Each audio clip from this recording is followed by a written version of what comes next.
আওয়ামী লীগের যতই আমরা ঠেকাতে চাই না কেন, আওয়ামী লীগের পুনর্বাসন হবে। আর আওয়ামী লীগের পুনর্বাসন হলে আওয়ামী লীগ যদি আসে সেটা খুব ভয়ঙ্কর রূপে আসবে। সেটা এখন আসুক, 2 বছর পরে আসুক, আর 5 বছর পরে আসুক। আপনি দেখেন ডিসিএসপি, ওসি ইউনো, দেখেন এখনই কোন ক্ষেত্রে তারা। খুলনা রেল স্টেশনের ডিজিটাল বিলবোর্ডে ভেসে উঠল শেখ হাসিনা আবার আসবে। অদ্ভুত সব ঘটনা। এখন আওয়ামী লীগের পুরো ভরসা হচ্ছে এই ডিজিটাল প্ল্যাটফর্মগুলো, সোশ্যাল মিডিয়া। যে সোশ্যাল মিডিয়া ডিজিটাল প্ল্যাটফর্মের তারা খুবই নিন্দা করতেন। ডক্টর মোহাম্মদ ইউনূসের অন্তর্বর্তীকালীন সরকারের কর্মকাণ্ড নিয়ে মানুষের বিরক্তি এবং ক্ষোভ বাড়ছে। মানুষ এ সকল ক্ষোভ প্রকাশ করতে গিয়ে এখনো পর্যন্ত শালীনতার মধ্যে আছে এবং মানুষ ক্ষমতার ছত্রছায়ায় যদি দল গঠন করা হয় সেটা অতীতে সফল হয়নি, এখনো সফল হবে না। আমি মনে করি যে বর্তমান অন্তর্বর্তীকালীন সরকারের ছত্রছায়ায় যেন কোনো সংগঠন আত্মপ্রকাশ বা গড়ে ওঠার চেষ্টা না করে, এতে তারা বঙ্গবন্ধু না থাকলেও যুদ্ধটা বঙ্গবন্ধুর নামেই হয়েছে। কিন্তু আমার প্রতি আমি যে দলটা এখন করে তাদের অনেকেই রাগ করতে পারে, কিন্তু মনে মনে যখন রাত্রে তারা চিন্তা করবে আমার প্রতি অতটা রাগ করা তাদের কথা না। তাজউদ্দিন আহমদ হলো মুক্তি। এবার কি তাহলে বাকি উপদেষ্টার জন্য অন্তর্বর্তী সরকারের প্রধান উপদেষ্টা ডক্টর মোহাম্মদ ইউনূস বিপদে পড়ে যাবেন? আসসালামু আলাইকুম। আওয়ামী লীগ সরকার শেখ হাসিনা পালিয়ে যাওয়ার পর বর্তমানে ক্ষমতা আছেন অন্তর্বর্তী সরকারের প্রধান উপদেষ্টা ডক্টর মোহাম্মদ ইউনূস। আর এই অন্তর্বর্তী সরকারের প্রধান উপদেষ্টা নোবেল জয়ী ডক্টর মোহাম্মদ ইউনূস ক্ষমতা থাকাকালীন আজকে সারা বাংলাদেশে চাঞ্চল্যের ঘটনা ঘটেছে। তার মধ্যে থেকে আমি আপনাদেরকে এমন কিছু গুরুত্বপূর্ণ ভিডিও ফুটেজ দেখাবো যা দেখলে আপনারা সত্যি রীতিমতো অবাক হয়ে যাবেন। তাই বলছি সম্পূর্ণ ভিডিও ফুটেজ আমার সাথে থাকবেন, তাহলে সবকিছু বুঝতে পারবেন ইনশাআল্লাহ। তো দর্শক চলুন আজকে সেই কাঙ্ক্ষিত ভিডিও ফুটেজগুলো আমরা প্রমাণ সহকারে দেখে আসি। আওয়ামী লীগের যতই আমরা ঠেকাতে চাই না কেন, আওয়ামী লীগের পুনর্বাসন হবে। আর আওয়ামী লীগের পুনর্বাসন হলে আওয়ামী লীগ যদি আসে সেটা খুব ভয়ঙ্কর রূপে আসবে। সেটা এখন আসুক, 2 বছর পরে আসুক, আর 5 বছর পরে আসুক।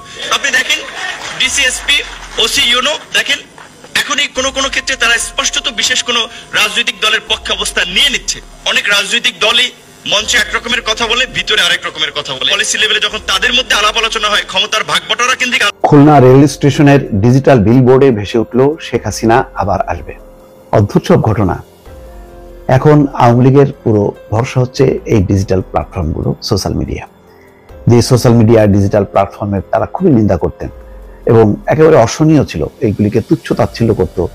যে বিরোধী দল এই সমস্ত তাদের কোথাও অস্তিত্ব নেই, তারা একমাত্র ফেসবুক, ডিজিটাল প্ল্যাটফর্ম এই সমস্ত ব্যবহার করে দেশের বিরুদ্ধে ষড়যন্ত্র করছে, অপপ্রচার করছে, কত রকম কথাবার্তা। এখন দেখা যাচ্ছে যে তাদের এটাই একমাত্র ভরসা, এটাই একমাত্র আশ্রয়ের কেন্দ্রবিন্দু হয়ে যাচ্ছে এই ডিজিটাল প্ল্যাটফর্ম এবং সোশ্যাল মিডিয়া। সেখানেই তাদের বক্তব্য, সেখানেই তাদের বিবৃতি। সেরকমই অন্য আরেক ফর্মে ঘটনা ঘটলো খুলনা রেল স্টেশনে। কিছুদিন আগে নিশ্চয়ই দর্শক মনে আছে, কমলাপুরেও এরকম ডিজিটাল এতে স্ক্রলে চলে আসলো শেখ হাসিনার পক্ষে কিছু বক্তব্য। আর এবার তো আরো ঘটনা আরো বেশি, যে শেখ হাসিনা আবার আসবে। কয়েকদিন আগে এক ইউনো এই কথা বলেছেন বলে তাকে বদলি করা হয়েছে, যদিও পরে বলা হলো যে না, বদলি না, তার আসলে পদোন্নতি হয়েছে, এডিসি হিসেবে সে অন্যত্র বদলি গেছে। যাই হোক, কিন্তু ওই যে শেখ হাসিনা আবার আসবে, এটাই একটা আতঙ্কের ব্যাপার করতে চাচ্ছে আওয়ামী লীগের পক্ষ থেকে, যাতে সরকার এই সমস্ত কথায় দুর্বল হয়ে পড়ে। ছাত্রলীগ আবার ভয়ঙ্কর রূপে ফিরে আসবে, জয় বাংলা, জয় বঙ্গবন্ধু, শেখ হাসিনা আবার আসবে, এমন একটি লেখা খুলনা রেল স্টেশনের ডিজিটাল বিলবোর্ডের স্ক্রলিং এ ভেসে ওঠে। শনিবার সন্ধ্যা থেকে লেখাটি কিছু সময় বিলবোর্ডে থাকে। এই ঘটনা জানাজানি হওয়ার পর সন্ধ্যা 7টার দিকে স্থানীয় লোকজন রেল স্টেশনে অবরোধ করে রাখে। ওই ঘটনার সঙ্গে জড়িত অভিযোগে আসলাম নামের একজন রেলওয়ের এক অপারেটরকে আটক করে পুলিশ। পরে 10টার দিকে পরিস্থিতি স্বাভাবিক হয়। স্থানীয় সূত্র বলছে, খুলনা রেল স্টেশনে ডিজিটাল বিল বোর্ডের স্ক্রলিং এ লেখাটি দেখার পরেই স্থানীয় ছাত্র জনতা খুলনা রেল স্টেশনে অবস্থান নেন। এই সময় উত্তেজনা ছড়িয়ে পড়লে খুলনা মহানগর বিএনপি নেতাকর্মী ও বৈষম্য বিরোধী ছাত্র আন্দোলনের নেতাকর্মীরা সেখানে উপস্থিত হন। ওই সময় ওই ঘটনার সঙ্গে জড়িত সন্দেহে আসলাম হোসেনকে আটক করে পুলিশের সুপারিত করা হয়। খুলনা রেলওয়ে থানা পুলিশের ভারপ্রাপ্ত কর্মকর্তা ফেরদৌস আলম খান বলেন, খবরটি ছড়িয়ে পড়ার পরপরই স্থানীয় ছাত্র জনতা স্টেশন মাস্টারের কার্যালয়ের সামনে অবরোধ করে রাখেন। পরে তারা আসলাম হোসেনকে আটক করে পুলিশের কাছে তুলে দিয়েছে, তার বিরুদ্ধে আইনানুগ ব্যবস্থা নেওয়া হবে। এই সম্পর্কে খুলনা স্টেশন মাস্টার মাসুদ রানা বলেন, ডিজিটাল বিলবোর্ড একটি প্রতিষ্ঠানের কাছে তৈরি করতে দেওয়া হয়েছিল। প্রতিষ্ঠানটি এখনো রেলের কাছে বিলবোর্ড হস্তান্তর করেনি। সরবরাহকারী প্রতিষ্ঠানটি ওয়াইফাই এর মাধ্যমে বিলবোর্ডটি নিয়ন্ত্রণ করত। এরই মাঝে এমন একটি অনাকাঙ্ক্ষিত ঘটনা ঘটে গেছে। সরবরাহকারী প্রতিষ্ঠানের ব্যক্তি আসলাম হোসেন বলেছেন, বিলবোর্ড হ্যাক হয়েছে, এই কারণে এমন লেখা উঠে এসেছে। মাসুদ রানা বলেন, গতকাল রাতে ঘটনাটি রেলওয়ে কর্তৃপক্ষকে জানানো হয়েছে। আজ পাকশি থেকে কর্মকর্তারা ঘটনাটি তদন্তের জন্য আসছেন। আটক আসলাম হোসেন এখনো পুলিশের হেফাজতে আছেন। এইগুলি হাস্যকর ঘটনা, এগুলি নিয়ে উত্তেজনার কি আছে সেটাও বুঝলাম না। এটা ঘটাচ্ছে তো সাথে সাথে এটার ব্যবস্থা নেওয়াটাই যথেষ্ট। এটা নিয়ে এত উত্তেজনা হওয়ার কিছু না। যারা এই সমস্ত করে শেখ হাসিনা। আসসালামু আলাইকুম রহমতুল্লাহি ওয়া বারাকাতুহু। সম্মানিত দর্শক, ডক্টর মোহাম্মদ ইউনূসের অন্তর্বর্তীকালীন সরকারের কর্মকাণ্ড নিয়ে মানুষের বিরক্তি এবং ক্ষোভ বাড়ছে। মানুষ এ সকল ক্ষোভ প্রকাশ করতে গিয়ে এখনো পর্যন্ত শালীনতার মধ্যে আছে এবং মানুষ তাদের যে বিক্ষোভ, এই বিক্ষোভটি একান্ত ঘরোয়া আলোচনাতেই প্রকাশ করছে।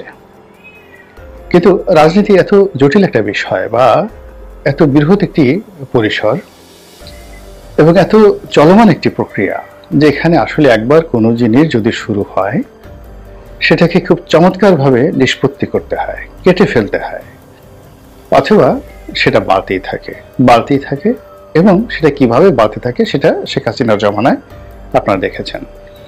শেখ হাসিনার বিরুদ্ধে যে সকল কানাঘোষা শুরু হয়েছিল 2013 সনে, তারপর যে সমালোচনাগুলো শুরু হয়েছিল 2015 সনে, এবং যে বিক্ষোভগুলো 2016 সনে শুরু হয়েছিল, দেখুন তার প্রায় সব জিনিসগুলোকে তাদেরকে অর্থাৎ আওয়ামী লীগ এবং শেখ হাসিনাকে কড়ায় গন্ডায় মিটিয়ে দিতে হয়েছে। তো সম্মানিত দর্শক, আশা করছি আপনারা সম্পূর্ণ ভিডিও পড়াশোনা মনোযোগ সহকারে দেখেছেন। নোবেল বিধি অন্তর্বর্তী সরকারের প্রধান উপদেষ্টা ডক্টর মোহাম্মদ ইউনূস ক্ষমতা থাকাকালীন আজকে সারা বাংলাদেশে যে চাঞ্চল্যের ঘটনা ঘটেছে তার মধ্যে কি হয়েছে তাও বুঝতে পেরেছেন। এই বিষয়ে আপনাদের একটি গুরুত্বপূর্ণ মতামত অবশ্যই কমেন্ট করবেন। চলুন এরও ধারাবাহিকতা আরো একটি ভিডিও ফুটেজ প্রমাণ সহকারে দেখে আসি। বঙ্গবন্ধু না থাকলেও যুদ্ধটা বঙ্গবন্ধুর নামেই হয়েছে। কিন্তু আমার প্রতি আমি যে দলটা এখন করে তাদের অনেকেই রাগ করতে পারে, কিন্তু মনে মনে যখন রাত্রে তারা চিন্তা করবে আমার প্রতি অতটা রাগ করা তাদের কথা না। তাজউদ্দিন আহমদ হইল মুক্তিযুদ্ধকালীন নেতা, স্বাধীনতা সংগ্রামের নেতা হইল বঙ্গবন্ধু শেখ মুজিবুর রহমান। মুক্তিযুদ্ধটা কিন্তু ছিল রাজনৈতিক মুক্তিযুদ্ধ। That was a war of political war. This is not the arms that fights, but the man behind the arms, an ideology behind the man that fights. অস্ত্রটা যুদ্ধ করে না, অস্ত্রের পিছনে একটা মানুষ থাকে, মানুষের পিছনে আদর্শটা যুদ্ধ করছে। মুক্তিযুদ্ধের আদর্শটা যুদ্ধ করছে, শুধু অস্ত্র যুদ্ধ করে নাই। কাজী তাজউদ্দিন আহমদ মুক্তিযুদ্ধের নেতা, 9 মাসের নেতা, কিন্তু তিনিও কিন্তু ভরত যেমন রামের পাদুকাকে মাথার উপরে রাইখা, দশরথের ছেলে ভরত যেমন তার রাজ্য শাসন করছিলেন অযোধ্যা, ঠিক তেমনি তাজউদ্দিন আহমদ ও বঙ্গবন্ধু শেখ মুজিবুর রহমানের নামেই 9 মাস যুদ্ধ চালাইছে। এবং উনি বঙ্গবন্ধু শেখ মুজিবুর রহমান কিন্তু প্রতীকী লিডার ছিলেন না, যে সরকার ছিল তার রাষ্ট্রপতি ছিল বঙ্গবন্ধু শেখ মুজিবুর রহমান। মুক্তিযুদ্ধের যে সরকার ছিল সেই সরকারের রাষ্ট্রপতির নাম ছিল শেখ মুজিবুর রহমান, অস্থায়ী রাষ্ট্রপতি সৈয়দ নজরুল ইসলাম। কাজে উনি রাষ্ট্রীয় সরকারের সঙ্গে জড়িত, রাষ্ট্রের প্রধান ছিলেন মুক্তিযুদ্ধের সময়। তাজউদ্দিন আহমদ মুক্তিযুদ্ধের সময়কালীন নেতা, এবং তার মতো নেতা পাওয়া ছিল বলেই এই খন্দকার মুস্তাক সহ বিশ্বাসঘাতকদের এত বিশ্বাসঘাতকতার মীর জাফরের মধ্যেও তাজউদ্দিন আহমদ সাকসেসফুল হয়েছে। কাজে তার যোগ্যতার ছিল তুলনাহীন, এবং এটা কারোর সঙ্গে কম্পেয়ার করার মতো না।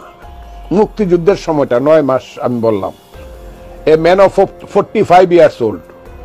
তাজউদ্দিন আহমদের বয়স ছিল তখন 45, 46, 45-46 বছরের একজন এখনকার সময়ের যুবক, তখন বড় নেতা মনে হইতো।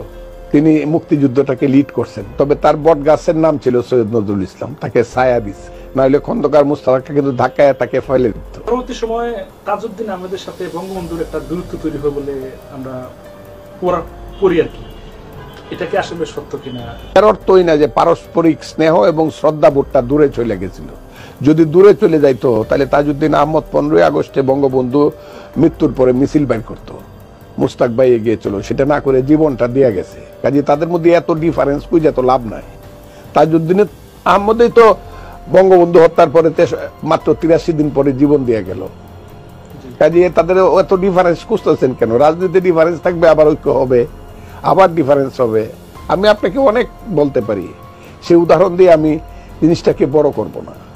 যেটা প্রশ্ন এখন সমসাময়িক যে বিগত আওয়ামী লীগ এইটা যারা আওয়ামী লীগকে পছন্দ করে না, আওয়ামী লীগ তো চলে গেছে এবং ক্ষমতার ছত্রছায়ায় যদি দল গঠন করা হয় সেটা অতীতে সফল হয়নি, এখনো সফল হবে না।